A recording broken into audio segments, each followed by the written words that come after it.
Oh,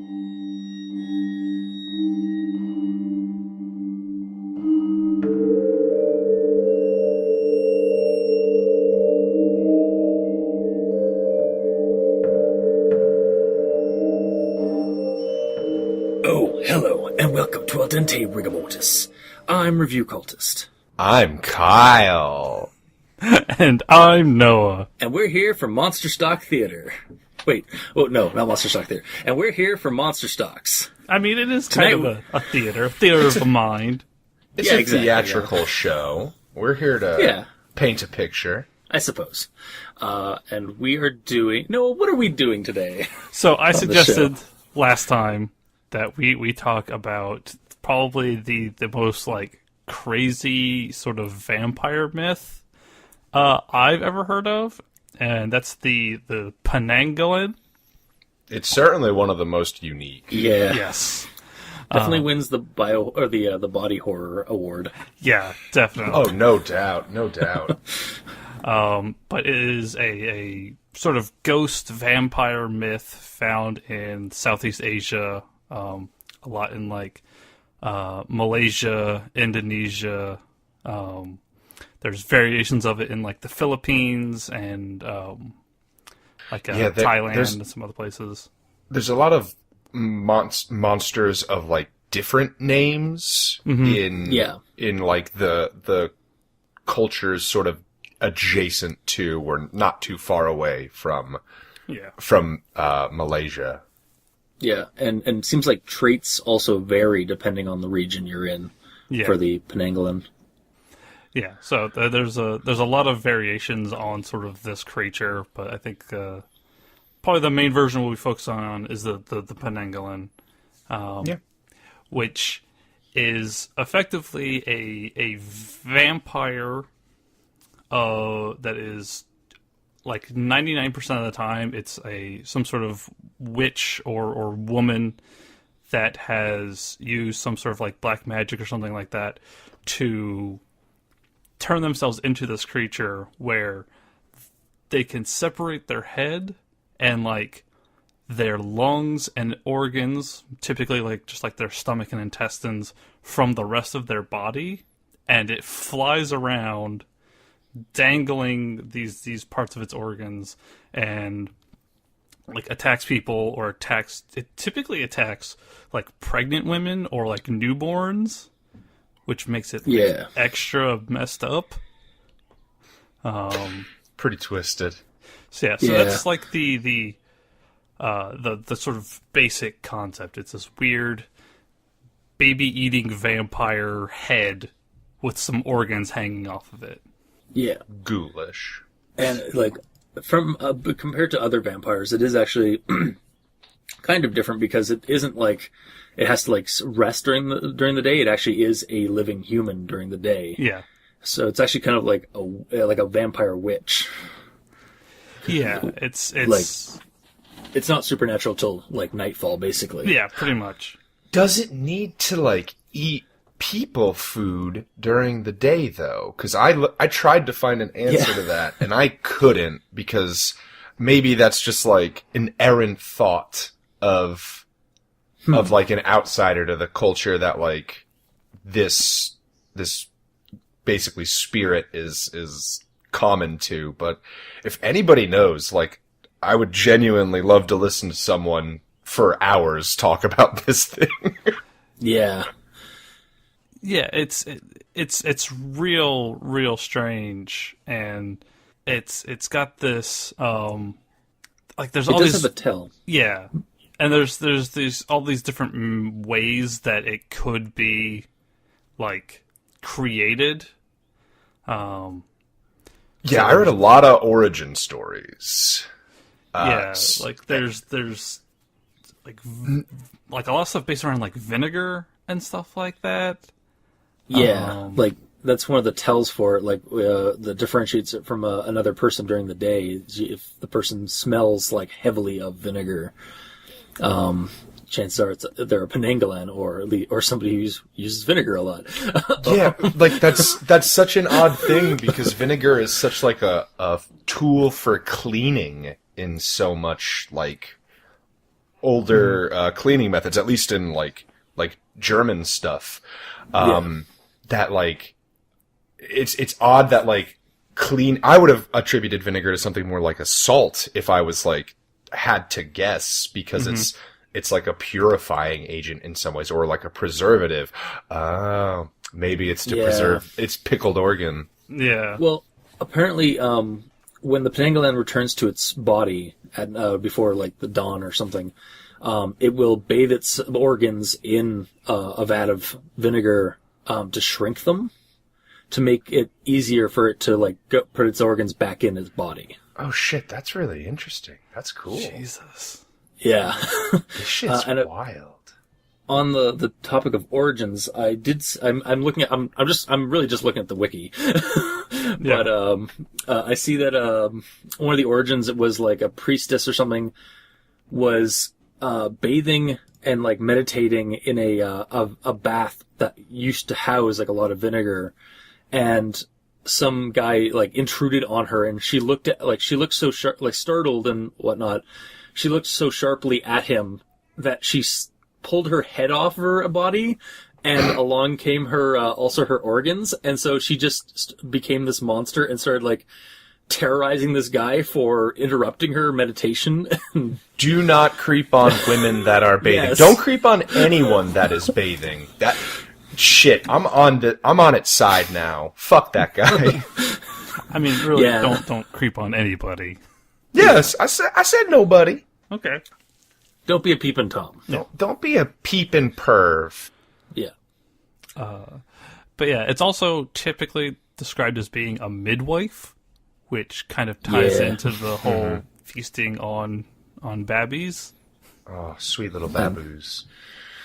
It's such and I've sort of looked around and like there's a lot of like different ways that people like can describe dealing with one such monster, or like the after effects of being attacked by one such monster. And I think my favorite was, it was like if you touch or are touched by the organs, basically you like burst out into these like really painful boils. Oh God. That need to be treated by like what was the word? Like I'm definitely gonna mispronounce this, so I apologize in advance.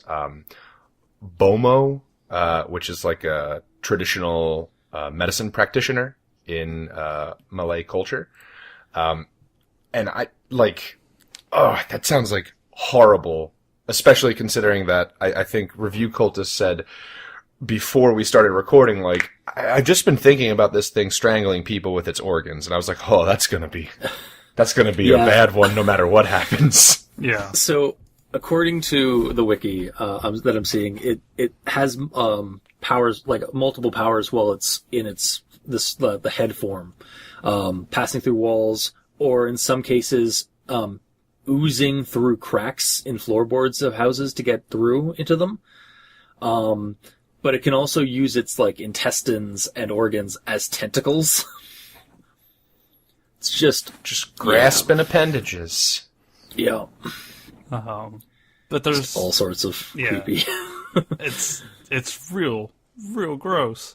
And there's apparently like a bunch of different ways you can kind of deal with a Penanggalan. I think my personal favorite is the turning its body over while it's out, so that it will attach in reverse when it comes back. That's definitely the best way to defeat one. I love that shit. And apparently it's a non-lethal way. So the person's still alive. They're just, their head's on backwards. Yeah.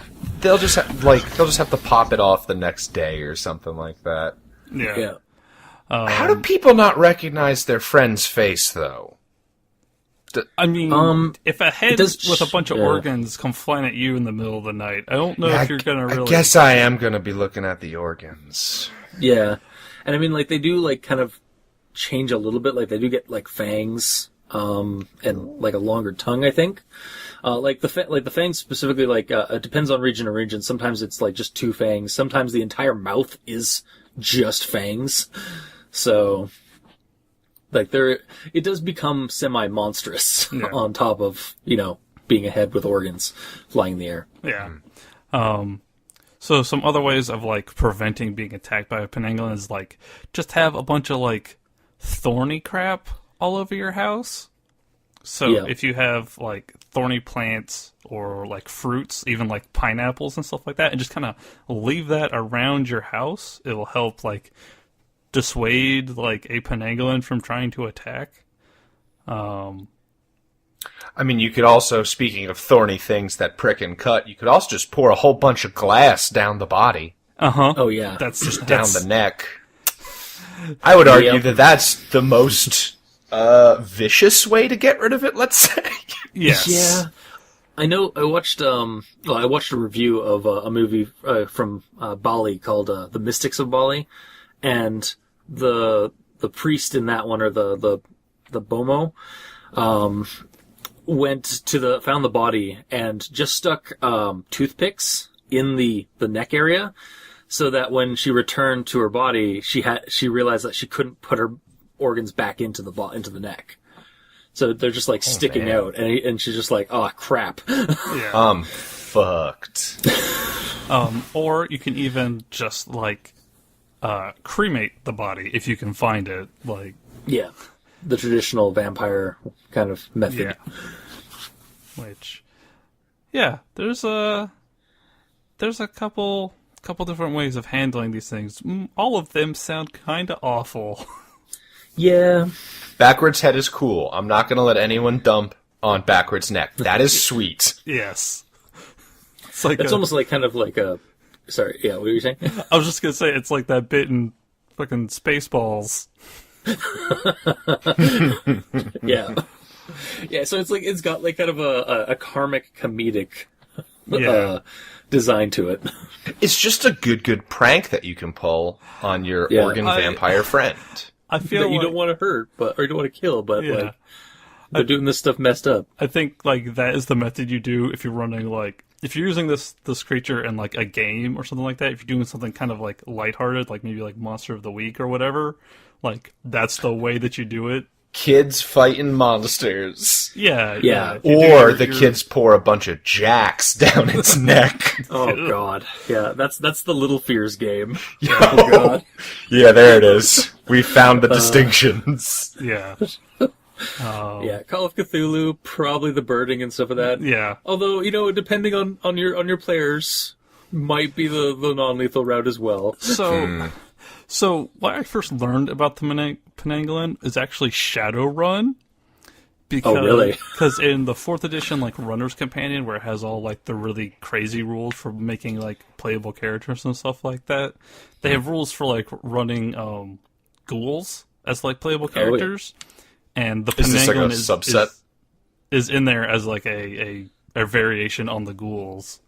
Huh. Right, because they have meta variants, right? Yeah, there's a bunch think of different meta variants for like all the different vampiric subspecies and stuff like that. So That's awesome. That's cool. Yeah. I read, I can't remember it for the life of me, but like almost 10 years ago, I read a short story on Obvi, the internet, that I think I got to it somehow from like what was there's like a Japanese horror blog that I read, like Saya in Darkness or like Saya Underground or something like that, and that led me to this, and I really liked it, but I tried to find it for this, and for the life of me I couldn't. And then of course role playing games sort of began to adopt it and potentially even appropriate it into their stuff. But yeah, like the actual mythology of it, I think, is really, really cool. Yeah. Yeah. The there's actually even like a not quite the same, but a similar like Japanese ghost called the Rokurokubi. Oh, the long neck lady? Yeah. And there's a variation on her where it's just her head floating around called the Nikkei-kubi. Yeah. I remember those ones from Hellboy anime things, actually. Yeah. So like, there's something about the about floating heads and like organs in I mean, it's aesthetically, it is like such a visceral thing to see. Like, Oh, yeah. It's very good. I just so much of like monster stuff so often is like based on like cultural fears or like some like important thing that like we as outsiders would like obviously not fully understand. Oh yeah, totally. I wonder what like the origin of this monster is. Like, I don't know if it was just like, oh, this is a fucking sick ass monster design, let's incorporate it, or if it like has like actual impactful like cultural significance. Yeah, like what part of that particular culture like inspired this thing? Like when they were talking about the painful sores and stuff like that, it almost reminds me of like a jellyfish or even like a man-o-war. Ooh. Yeah. Something like that. That's actually I mean, there's always the traditional plague stuff. Yeah, that too. But like yeah, I the more that I talk about like monsters and spirits of mythologies that like are not my own, I feel like the less comfortable I am talking about it, if that makes sense, because like I don't want to upset anybody. Yeah. Exactly. I don't want to be like that gross white dude, but like it's just at the same time though, it's fascinating. It's super cool, and so like I have very conflicted opinions on it. Yeah, and like I don't want I think I speak for all of us when I don't want to like make light of this particular thing, especially since it's very different from our own personal like, you know, cultural understanding and stuff like that. But there's just something about it that is very visceral, very kind of across the board creepy and everything terrifying. About it is terrifying. Yes, everything. Like Review Cultists. I think that's also. I was just going to say, I think Review Cultists put it very well when it's like it has this very intense sort of Junji Ito, like otherworldly, like terrifyingness to it. Yeah. Is this a bad time to mention that I fucking hate Junji Ito's shit and how he's a hack? He bores me so much. I'm sorry. I did a whole video about it on a different YouTube channel, and it got like, I think it's like almost 100,000 views right now. And damn. Boy howdy, it was universally hated. Yeah, I mean, it is an unpopular opinion, but fuck Ito's gross out bullshit. It is boring. He's a good artist, but god damn is it pedantic. Here's a bunch of boils on a face. I have in recent years like found other artists like or other manga artists as a result of like looking for Junji Ito stuff like in Japan. But yeah, like I mean, like everybody's open to their opinion, so. Don't like Junji Ito. That's fine. I'm sorry. It's okay. But like, Fuon no Tane, like I will recommend Masaki until I fucking die. Yeah, I think that's actually one like I've recently discovered. Oh, dude, his shit is like. In the video, I said that he is like that. The Fuon no Tane series is like the Vine of horror manga. Because Vine is just like these short 7-second videos, and these are just like these short like 4-page horror stories, and I find that so much more effective. Yeah, I knew exactly. Okay, I like just Google imaged Masaki horror manga, and it's like, yep, there's the face, the reflection. It's so fucking good. Weirdly enough, the one that really shook me, I mean, I know it's not like on topic, but it was the one that really shook me was it's like about a child who has to leave the school a little late, and they talk about this like strange man who waits outside and asks the children to like come outside and play with him or something. And when we finally get the reveal, it's like this really cheap, cheesy looking scarecrow man with like a almost rectangular bag head. And he just starts to shake, and like something about the silhouette that cast really stuck with me. Like, He's better than Ito. Fuck you, fight me. I will die on this hill. Back to our good Oregon friend. Yeah, back to let's go back. I was actually going to say earlier, it's like I think like yeah, like because like we're from a different culture and looking at it, it's like kind of the how like Japanese horror kind of like super got popular out here in the West because of like how like different it was. And like how, like you know what I'm saying? Like it's just like we're so used to like the stuff that we have, and then like when we come across this stuff, it's just so damn intriguing and yet terrifying because of the out of context. Yeah, and like there have been movies about this creature, like as recent as like 2013, I think, is one of the more recent ones. So like. It's definitely a piece of, and if it didn't start that way, it definitely has become almost a piece of pop culture. Yeah. So like this, I feel a little more comfortable doing because it has been made into movies that are like designed to be digested. Yeah. By a broader audience. Yeah. And like Review Close said, there's a movie, it was something of the Mystics of Bali. Yeah, which is an actual like Malaysian or Indonesian film, like horror film about the Penanggalan. So even that particular culture is using it in a sort of that's what I'm saying, entertainment like, way.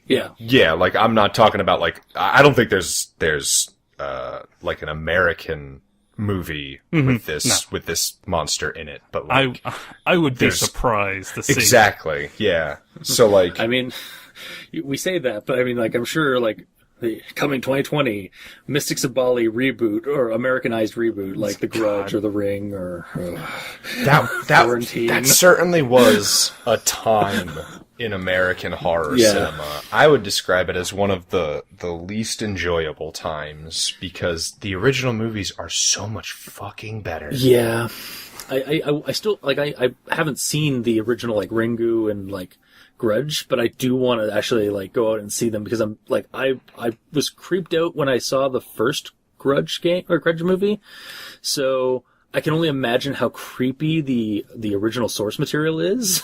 So I think that it's been a while. I'll admit that off the top, but like I believe that The Grudge is based on like Joan like 2 or 3. Okay. Definitely watch the first one though. It's a lot more of like a vignette style one, but oh my god. Like I love it. I was really, really, really into like Japanese, Korean, and Chinese horror for a while. Nice. So I can give you some good recs off stream or whatever to really catch some good shit. Yeah.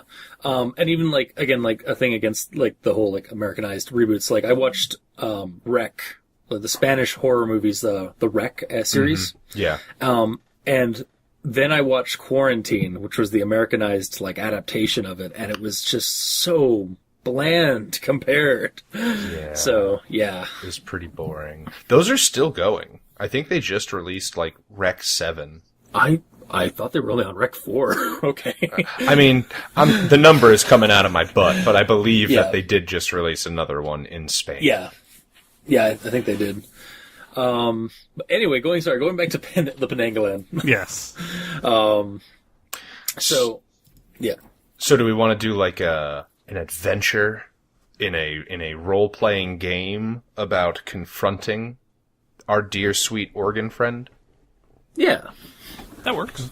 What system do we want to design this in? Because I feel like designing to a system is the most important part of writing a good adventure. Well, do we want to go the serious, like the super dark, serious horror route, or do we want to go the kind of like we said earlier, kind of like children dealing with a monster and like that kind of route, like horror, like. Well, if the setting and let's just see if y'all like this one. If the setting is say like an orphanage or something like that, but it's also an orphanage that doubles as like a midwife place and like a birthing hospital for like the region, then we could definitely have children involved, and it depends on like the level of like children in peril that we want to do. Because if we're playing it seriously, I feel like playing an adult would be more appropriate. And if we're playing it for kicks, I feel like playing the Scooby-Doo gang might actually be quite interesting. Yeah. Oh that's what I meant by like. Could you imagine if Fred ripped the mask off, but he did just pull out all of the organs? Jinkies. That'd be like if Mystery Inc. Scooby-Doo went on for like a couple more seasons, because that show got real weird. That show was wild. I really liked that. Yeah, so did I. Oh god. Yeah, like it's just, oh my god. Sorry. Honestly, that could be like the start of the game. Like we're trying to like find this thing, and there's nothing really innately supernatural. Like we just like all the clues are there for it to like that it could be like just like some kind of like serial kind of killer midwife. So we want to play a play in 2 acts is what you're saying. Yeah, exactly. Play it straight until the reveal. Yeah. So we're playing our lighthearted, goofy child horror game, and then when we pull the mask off to reveal that the monster was actually the midwife, we do pull her entire organs out.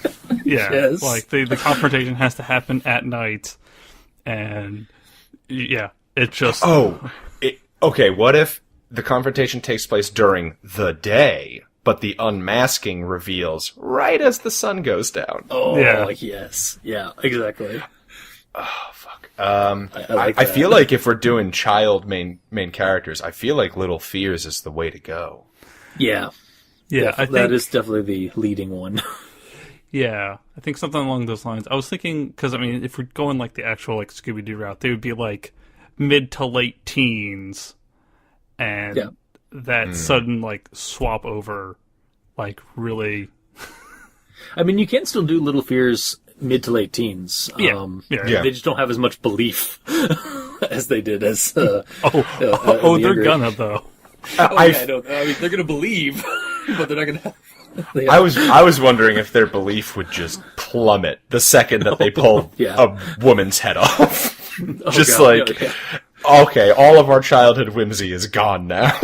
Yeah. Oh yeah, no, the fear track is like at least half full by that point. Like in that instant. Okay. I like the that. Penanggalan is getting basically like all the belief points. Oh yeah. Yeah. So then let's design the first half. Like, what is our intrepid group of investigator kids? What are they looking into, and why? Because I don't think it's appropriate for the mystery they're investigating to be the consumption of a pregnant woman. No. That's the what if? I was just gonna say, I feel like just making it more a series of like missing women or something along those lines. Maybe not out and out like, cannibalism or whatever, but starting it off light, and then once the mask comes off, it gets a little bit more grisly. Yeah. Cause again, like there's nothing with like when the Penanggalan like starts to feed, the victim usually contracts like a wasting disease or something like that. So like, would it be too much? Like if it was like some of the women in the other side of this hospice orphanarium thing, are just getting sick. I was gonna actually go with the boils. Yeah, the boils. Yeah. Mm-hmm. But like the wasting disease, I feel like is a lot more interesting.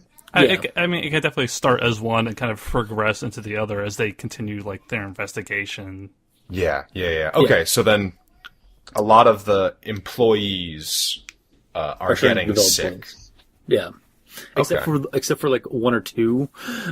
Yeah, like some of the midwives. Yeah. Yeah. Now, how easy is the mystery? Like, Act 1, do we only have to investigate, like, 2 people, or do we have to investigate, like, 3 or 4? I guess it depends if you want it to be like one session or like a 2-parter. Like at the end of the first part is when you reveal is like when they think like the mystery's over, and then you pull off the head. And then the next episode or the next session is finishing the job basically. Then Act 2. Let's make it modular then. Like, Yeah. there are additional people you can investigate, because there is something punchy about that, like, mid-episode break, but I also really love the idea of being like, oh, this session was really short. Oh, well, here's our... Oh, no! What the hell? Do we want to have it, because I've seen this a lot recently, is we provide, like, the cast of, like, NPCs with, like, the core cast of, like, who could it be? And then just kind of leave that up to the GM, so, like, no 2 people running it would necessarily have to have, like, the same... Also make the suspects modular as well. Yeah, like, have maybe, like, 4 or 5, like, core characters for the orphanage, and then make each one have, like, their own variation on why they could be the Penanggalan. I like and then that. just leave that, and then, everybody has, like, their own, like, clues and everything that kind of lead them to it being them, but only one of them is the real one, and that's up to the GM. I say we take that just, like, one sconch further, because that's fucking beautiful. I love that. If you have adventures that have been doing that, let me know, because I want to buy them and read them. Okay. But I say we take it one step further. In addition to the dramatis personae that we have a list of clues and a list of, like, red herrings. So that way a game master can incorporate the different clues coupled with the different actors misled by the different red herrings. So that way the clues can just be dragged and dropped to, like, whatever and wherever. So that way no adventure is the same. So, yeah, and, like, do we want to, like, because I feel like I've been, like, thinking right now, like, for the last, like, 5 minutes, do we want to have the vinegar smell be a clue or a red herring? Like have them all be, like, smell of vinegar, but then it turned out that, like, that's just, like, how, like, they, like, kind of, like, they work with vinegar? They clean the floors with vinegar. Yeah, I feel like, because it's, like, part hospital or whatever, there's gonna be a lot of, like, chemically astringent smells all over the place. So vinegar is just one of those smells that's in there. So you could easily say, oh, it's like, formaldehyde or vinegar or some sort of cleaning agent or something along those lines. Yeah, I love it. Okay.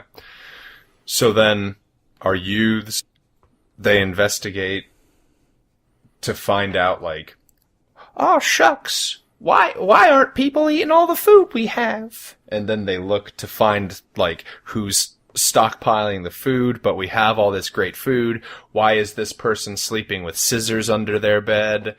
Et cetera, et cetera. But, like, what are we investigating?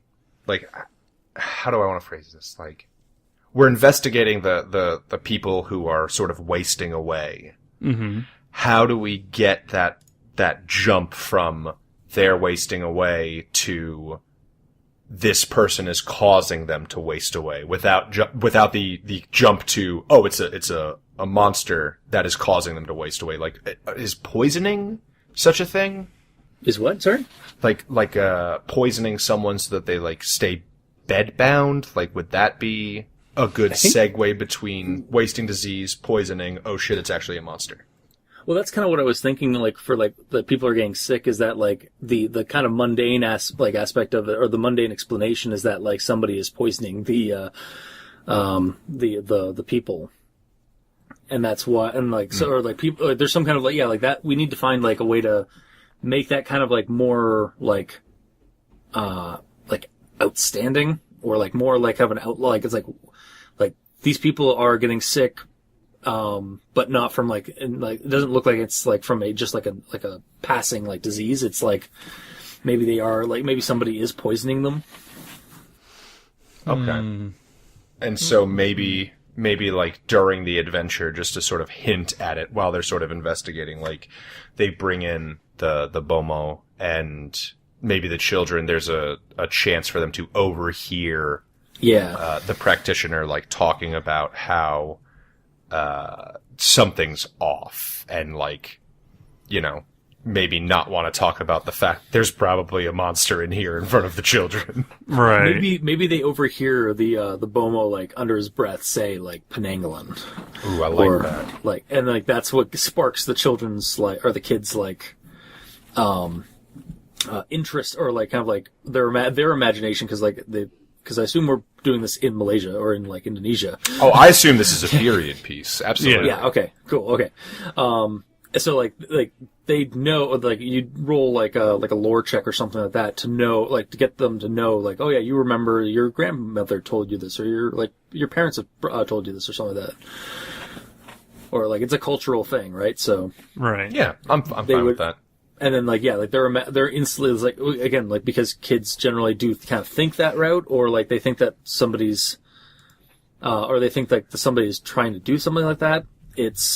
That's what sparks it. Let's go unmask the monster. And Yeah, so exactly. we go through the route of investigation. We do all that stuff.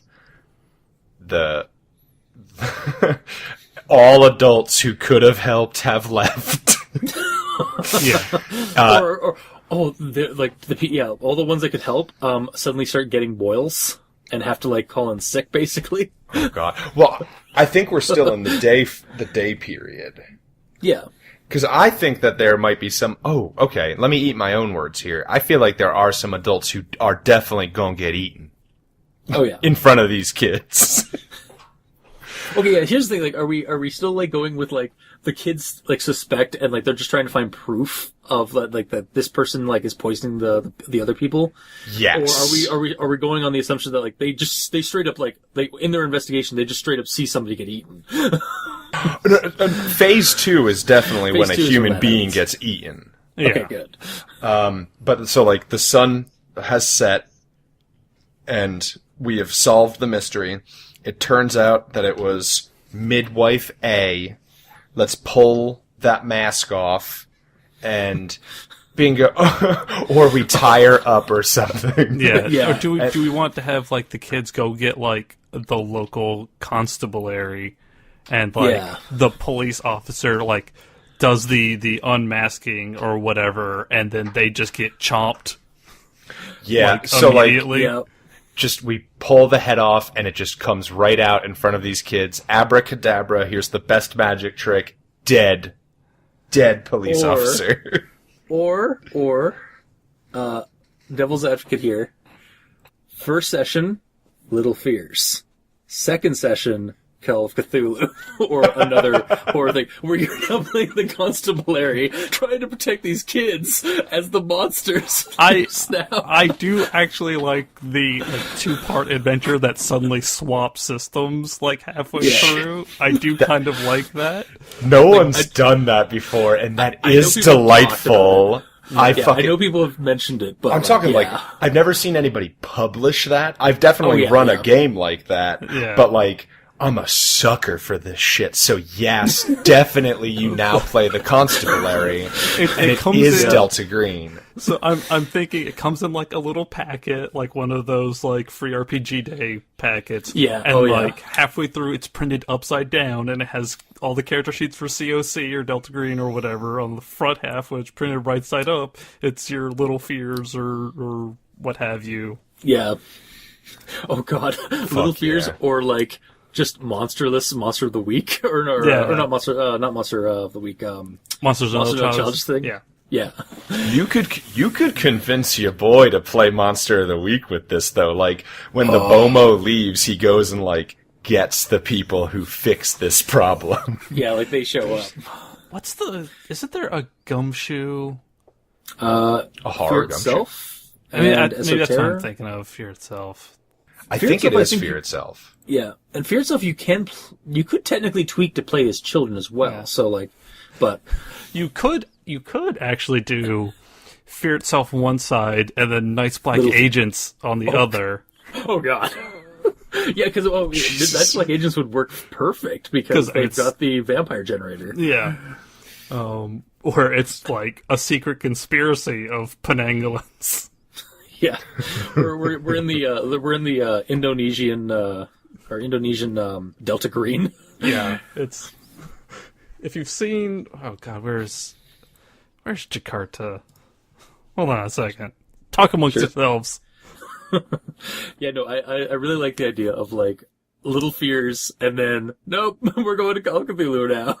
It's definitely, if we are switching systems, we have to give system whiplash for sure. Jakarta's in Indonesia, by the way. Jakarta is in Indonesia, so you go from playing like some kids to playing the guys from The Raid fighting Penanggalans. Oh no.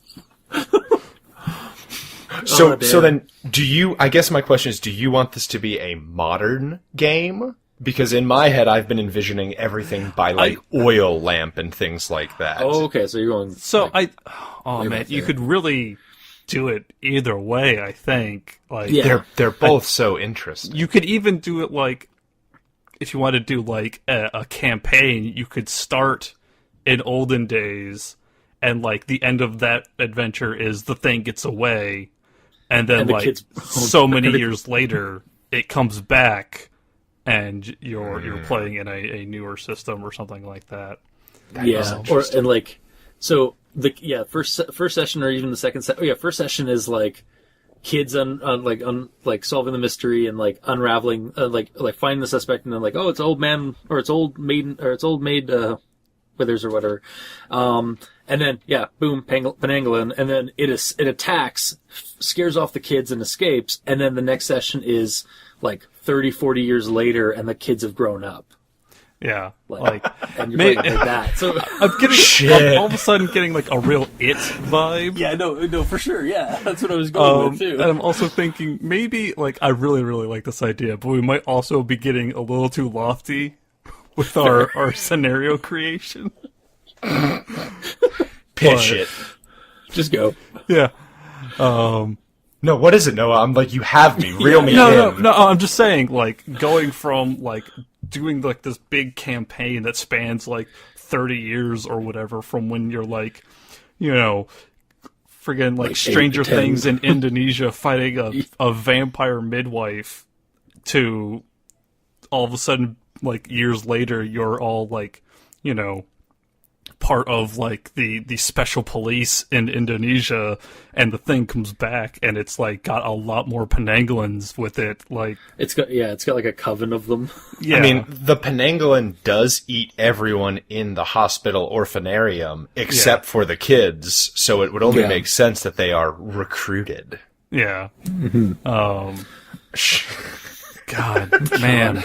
At that point, you got like a Monster of the Week campaign because like it like basically like the middle years. Yeah. Yeah. Oh my. Yeah. There's a lot of fertile ground that we have created in this, and honestly, like you could kind of exchange this setup with like any monster. You won't get the really good Scooby-Doo unmasking, but like you could do this in theory with like any monster. Yeah. Yeah. Shit. Okay, so what are we doing then? What's our final choice? Okay. I think. Oh man, I think we should scale it back a little bit. Yeah. Yeah. Just have it be this, like this thing. Yeah. the kids unmask and then stuff goes really, really bad. Do we want to have it be the kids solve the problem in the second half, or do we want to have it be like the local police, maybe with like the Bomo shows back up with like his squad, like to take care of the thing? Are we doing a period piece or a modern piece? Because if we're doing period piece, I think it would be more interesting to have the adults than if it was a modern piece, because then they just have guns. I think. But I like the idea of trying to bludgeon the monster to death with like just super under-equipped monster fighting weapons. I want to say let's do this like, I don't know. I definitely think it should be more of a period piece. It should be something where like you're not just going to show up with like the National Guard or whatever. I think it should like a definitely small be village or something like that. Yeah, it should definitely be kind of rural. So like the police that show up are going to have like some, you know, Clubs. 1910s like the most they're going to have is like a revolver on a lanyard that they share between everybody or something like that. Or like just a rifle, like a hunting rifle or something. Yeah, something along those lines. It's going to be like... We can put guns in this puppy. I don't have a problem. Yeah, Are think we like playing... 1900s is probably like the time frame I'm thinking. I was jumping into like the 1200s. Okay, so just yeah. I'm talking like older true ancient stuff, like compared to our, 100-year average lifespans. Gotcha.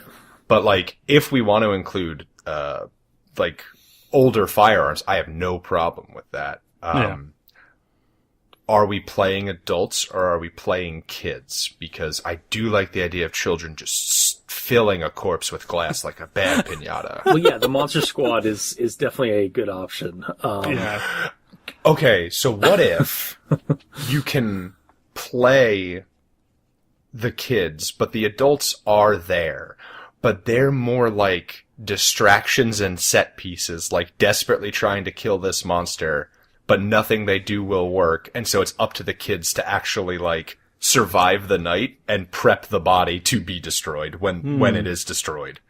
So you have parent points that you spend to distract the monster. Exactly. Yeah. You can expend parent points to get adults to, like, be in the way. Like, the children might not be actively doing it in universe, but you, the player, decide when to spend the parent point to get someone killed. We take a little bit of slasher flick and bolt it on to whatever system we're using.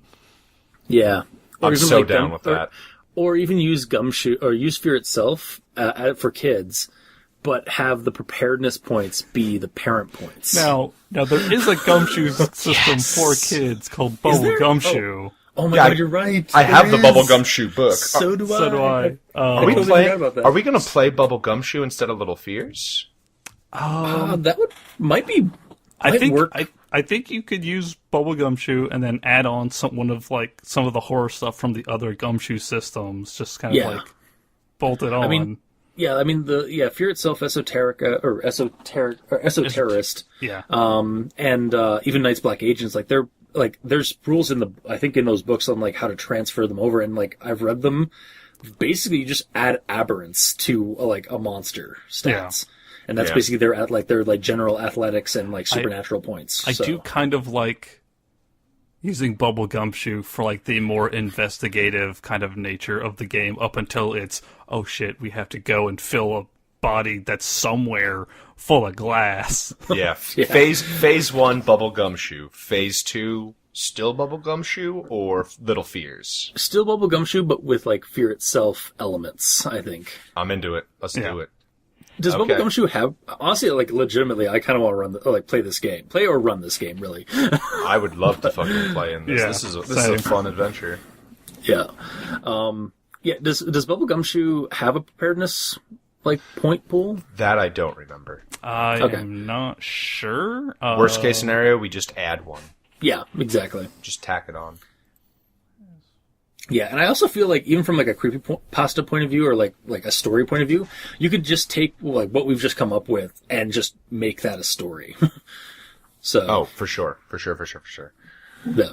And so then phase 2 is pretty straightforward, finding from one of the various ways to destroy this creature based on folklore, choosing which one that you want to do to get rid of it. Do you want to take it down to the charcoal furnace? Do you want to try to stuff it with thorny plants? Do you want to try to get a pair of scissors to scare it away? Or do you just want to reverse it or like turn over its body? Do you just want to play a really good prank? Yeah. It's just like, we got you. I really think dummy. The the scissors one to like scare it away is got to be like a temporary thing. So it's like chasing you throughout this entire place, and you just grab like some surgical scissors, and like it goes after somebody else. Yeah, it's like a warding mechanic almost. That's the preparedness roll. You just like you have scissors, and then it just goes after a parent or an adult.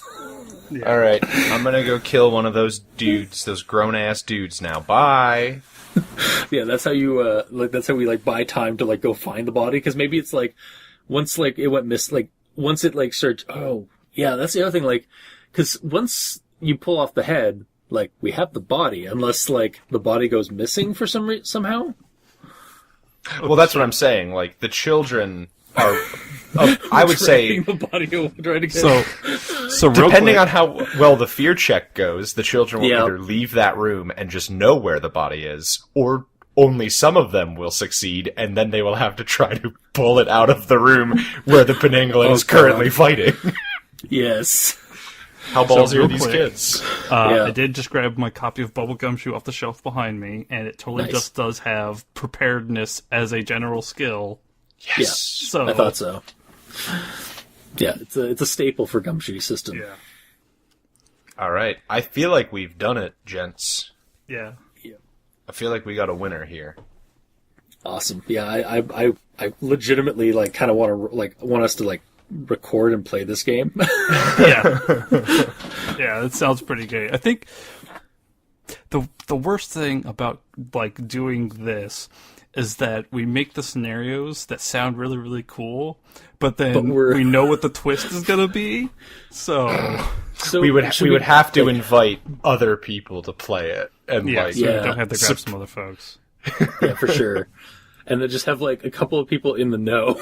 Yeah. And then like people were just like, yeah, because then we get the outside opinion, like so that we're not like so that we like basically it's like playtesting.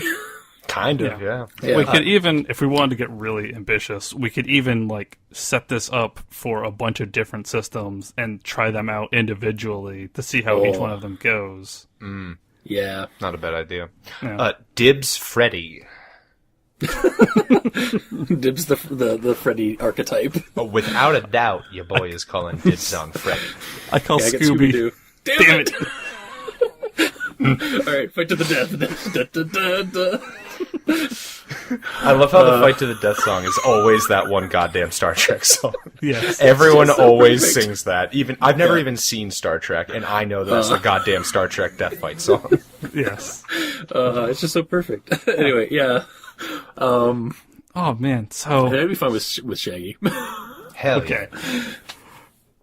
Well, oh god, yeah. Want to take us out? Great. Yeah, this was a very productive episode of Monster Stocks. So I guess for the actual like stocks of the monster.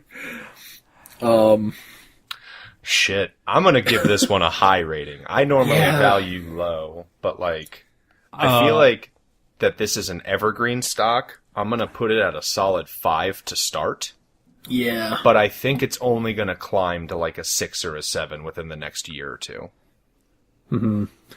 Yeah, I definitely put it at like a 4 or 5 to start because I was aware of the Penanggalan, and I know that it's actually in a lot of it's probably one of the more popular of like the Indonesian monsters that have like come overseas, because like we got like Pathfinder and like D&D has made them incorporated them into their monsters their monster manuals and such. Yeah. I've seen it in other games even.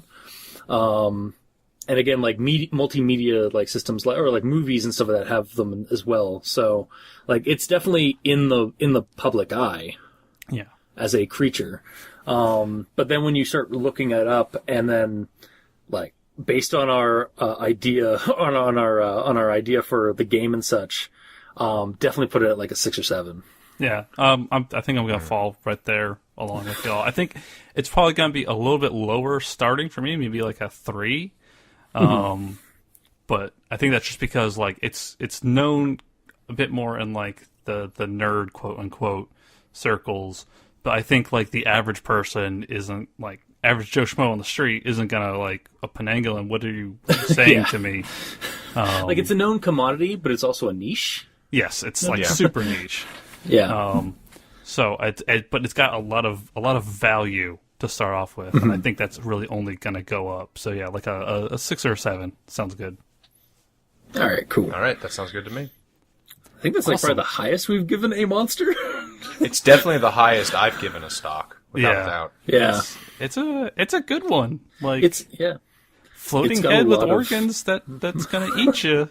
It's good, and it seems like it's a safer place for everybody to play in because it's like we mentioned before, kind of pop culture-y. Yeah. And it's like, to my knowledge, and if I am wrong, I apologize, but it does not seem to bear like a specific like cultural or religious or like spiritual significance. It seems like something that has more sort of entered the mainstream consciousness. Yeah. And like Kyle said, if anybody out there knows or is a bit more aware of like the Penanggalan, let us know. We'd love to hear like what y'all know and what y'all think about it. Yeah, absolutely. Okay. I guess, do we want to figure out what we want to do next time we do Monster Docs when we're not running this like 2-part game? I'm not sure. I kind of picked the Penanggalan last time, so do you all have any ideas for anything? Kyle, what do you got? Oh, beans. I would be lying if I said I have anything prepared. I will default to Review Cultist. Oh, okay. Well, I mean, last time you did suggest like dolls, like creepy dolls. Oh shit. Okay, I take it back. Creepy dolls. They exist in every culture and they are super significant, so I feel a lot more comfortable talking about them. I vote for creepy dolls. Yeah. Creepy dolls sounds good to me. Not gonna lie, the actual Annabelle doll, the Raggedy Ann doll, I always thought was more terror. Way spookier. That thing's limbs are just like noodles, and they can just come at you and strangle you. She can tie herself in a knot around your neck. Yeah, I actually did a comic like once of like somebody talking about the Annabelle movie and like how like they were like kind of disappointed that it was a porcelain doll when like the Raggedy Ann doll was creepy. As they're walking past an antique store, and you just see a Raggedy Ann doll in the window bleeding like from the eyes, just to like add to the creepiness of them. Like they're fucking terrifying. Yeah, I am pro spooky doll. Sold. Just like any spooky small animate thing that should not be animate, I am a fan of. Like one of my neighbors, like several houses down, they have a bunch of I've come to call them like concrete children in their front lawn. What? Is it like the statuaries in Indianapolis? No, they're very small. Are they like lawn jockeys? No, they're like what? They're like 2 feet tall, and they're like around this little pond in their front lawn, and like they're just like these little children, like in sundresses, and like one of them has a fishing rod, and they spook me out so much that like I actually made a Monster of the Week monster card for them because like they just spook me so much. Kyle, I need you to get out of that house. I need you to run as fast as you can, man. They keep getting closer. I swore the house was like 5 houses down before, but I guess it's only 3 now that I'm looking out the window. Oh god, leave, run now! Just nope out of there. But yeah, no, I think like honestly, like right, like you just explained that story. Like there's a creepypasta right there. Oh yeah, just, for like, sure. Goddamn. But yeah, okay, yeah, we'll do. Do we want to find 3 separate like kind of instances of creepy dolls, or like do we just want to talk about creepy dolls in general and like brainstorm like an idea for that? I think Like, I think we should try and find some examples. Like each of us find some separate examples, but I think we should definitely tackle it as a whole, and then maybe kind of present our examples in there. Yeah, when we try and decide what we want to do. Rule though, we either negate or like save the Annabelle thing for like the general idea. I'm sorry, we can't use the. We can't, I'm just thinking about these fucking concrete children again. Like, I had suppressed the memory, and I'm just thinking about them again. Because like one of our Kyle has his. Yeah, I do. One of our next big products is it's going to be a Kickstarter for a bunch of Monster of the Week monster cards, and it's going to be all 100% like non-appropriative original monster cards, and just nice. I put the kids in that deck, and now I'm thinking about that deck, and I'm thinking about these fucking kids again, and how much they creep me out. Well, again, like to reference something that we're all familiar with, like a Gen Con, like that the hotel, I can't remember which one is the one that's like a train station in Indianapolis. The Crown Yeah. Plaza in Plaza Indianapolis. that has those statues of people like on the trains and like walking, like just like what the hell? Like everybody has a creepy story about those. So like Those things are fucking terrifying. yeah. These things go up to those things like knees, though. But Jesus. Oh god, that's If even you- worse. if you know what it is for me? It's like if it's little, I'm more scared. Like if a mannequin walked at me, I'd be like, "Get the fuck out of here!" But like, make that mannequin really small. Like, Make it one of the art ones, like little like art models. don't do that. I'm fucking out of here. Bye. Fucking lawn Just gnomes like- coming you just for see, you in like- the middle of the night. Yeah. I'll kick a lawn gnome. You put a pointy hat on one of these motherfuckers, and they're donezo. Yeah, I think lawn gnomes have like they were creepy and then they just got silly and now they're just like whatever. I'll But, kick like, a little again, like, jockey yeah. over. My my grandmother had a bunch of lawn gnomes all over the house, and when she died, we had to clean them all up. A lot of them, gotta say, were showing their penises or buttholes. I'm not. This isn't a joke. God. Well, They're- I think that's time to Yeah. call the Yeah, episode. okay. Yeah. We'll talk about more about this like on that episode. Yeah, because I'm super not kidding. They actually did that. I'm gonna have to try to find a picture of this like flashing ass gnome. Okay, awesome. All right, so that was Monster Stocks for this week. Look forward to possible game test or a game, and our next episode where we talk about creepy dolls. Noah, Kyle, what do you guys have to promote, and how can people find you? Well, I think Kyle has a lot more on his plate, so I'll let him go first. Hi, my name is Kyle. I'm a human who's trying to be a better human every day. If you want, we are currently running a Twitch campaign called Star Streamers, a science fantasy game of social media fame, which is basically just a great big critique of science fiction, fantasy, and social media in like a far off galaxy just gone absolutely fucking wild, where like the space equivalent of Logan Paul does like dab on a ring of Saturn. And we're trying to do a campaign that is like, that could literally not be done if it wasn't a live streamed role-playing game. Like everyone in the chat, their chat is considered to be canon to the game. It's all diegenic. It appears on the screen. And the chatters are encouraged to roleplay and create their own characters, and the characters can even get summoned into battle. Like, the whole system is just like buck wild. We're running it in Savage Worlds, the new edition for it. You can find that on twitch.tv/bestpalbrigade. Definitely come through and definitely roleplay in the chat with us, because it has been, Noah's been there. I would say that it's been a goddamn delight. Oh yeah, Nice. it's a real fun time, especially getting to mess with the players. Yeah, there are like menus of like free and like bit donation options that people can use to actively fuck with or help the players, and Noah has been decidedly cruel. Yeah, just a little bit. You got to make a character, bud. You got to get that in there. I do. I need to actually read through the new Savage Worlds first. So It's almost the same. It's almost identically the same thing, but I'll help you with it if you need help with it. cool. But yeah, so if you want to come and support that, please do. Every week that we stream a role-playing game, we release a pay-what-you-want adventure on DriveThruRPG or something like that of whatever we are playing. So we're going to try to do that for the whole year. Beyond that, Savage Tokusatsu's wrapping up. You'll be able to buy that on DriveThruRPG soon enough. And we're planning our next Kickstarter, which we think is going to be that Monster of the Week deck of monsters, basically, that like are just going to be all unique and original monsters.